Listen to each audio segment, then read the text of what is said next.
What's up mga master, quick tutorial lang. So nag-post si Cabal Combo Infinite 3 hours ago ng parang code. Ayan, blessing bead. Ito naman for CBT naman, alam ko pwede nyo pa rin itong gamitin kahit late na.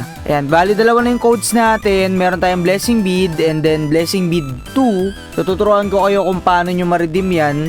Dito sa comment section, meron silang nakapin which is yung link para ma-redeem. So, syempre, pupunta kayo rito sa interface ng or sa account nyo with Combo. Ngayon, maglalagin lang muna kayo. Andito na ako, nakapag-login na ako. So, pupunta kayo ngayon ng rewards dito sa taas. Ayan, rewards and then use item code.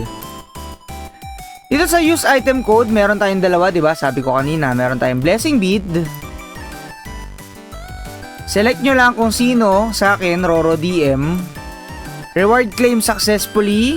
Isa pa ulit kasi dalawa nga yung code natin, which is yung blessing bead 2. Same procedure. Ayun na. Pag nagpunta naman kayo sa game, punta lang kayo ng mailbox. Doon kayo sa cash inventory. And then lahat nung nasa listahan ng freebies, makukuha nyo na dito. Yun lang. Di ako nag-live kasi birthday ni Mrs. Patiin nyo na lang.